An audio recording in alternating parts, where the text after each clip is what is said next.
We open with a montage set to a song called After You Get What You Want, You Don't Want It, which is this really clever song. And it essentially really just, says exactly that. You sort of wish and want for things, and once you get it, you want something else. And it's a good way to sort of illustrate where everybody is at the beginning of the season. We sort of explore that theme of dissatisfaction throughout the episode, people unhappy with each other, and ultimately comes to a head at the end of the episode. Mr. Thompson, you're under arrest for election fraud. When we see the results of that dissatisfaction. Oh, go let him in. Don't pay to play. Keep your mouth shut and them crates moving.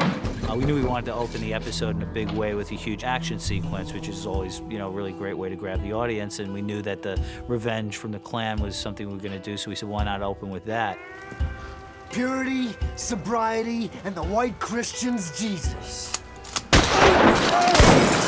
When we started just forming it in our minds, Tim Van Patten came in one day knowing he was going to direct the episode, and Tim also, sits in the writer's room and writes with us as well. And he just got up and performed this entire sequence that you see, and it's several minutes on film, and you have to imagine Tim, and he's a great storyteller, and he's amazingly compelling to watch and a great performer, and he just pitched this whole sequence of, the Klan pulls up and Chalky, and they open the door, and the guy's there, and his throat is slashed, and he falls, and then the guy, and I was breathless and sweating by the end of it, and so was he. He was like exhausted, but it was just like, I went, oh my God, if I can remember everything you said and write that down, let's just film it. And then, of course, was the massive task of shooting this thing. I mean, it's just actual machine guns and shotgun blasts and explosions and glass flying, and just a huge amount of work for our actors and crew and cast. And as they do, they just pulled it off incredibly well. I believe we shot the sequence over several days, but what you see is the result of that, and I think it just came out just terrific.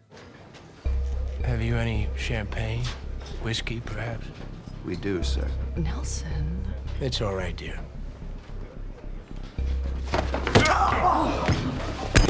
Everybody, stay seated! A lot of the raid from Van Alden was really a show he was putting on for his wife. At this point where we picked Van Alden up, the alcohol business is sort of old hat for him, and he knows every restaurant in Atlantic City is serving alcohol, and he's got so much else on his plate, as we come to find out later in the episode, that the idea that some restaurant is selling booze illegally is really not interesting to him. But his wife, of course, is enthralled. For the most part, that whole thing was staged for her benefit, and it was also an opportunity for Van Alden to pick up some pocket money, as we see at the end of the episode, because the money that he confiscates from that restaurant ultimately ends up in his own pocket.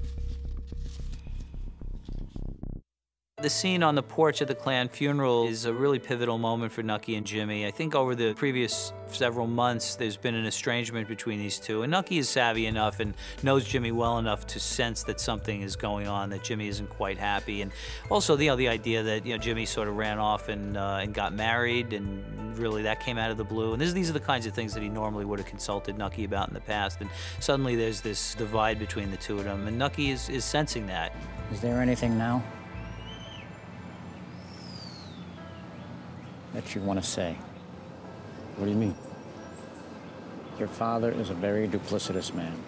His warning to Jimmy that, your father is a very duplicitous man is sort of, telling him, like, you may be hearing some things, and just to remind you, this guy may not have your best interests at heart. It's a very difficult moment for both of them. I think they're both drifting from each other, and Jimmy certainly knows what's on the horizon, and Nucky is suspicious that something might be up too. You've been told.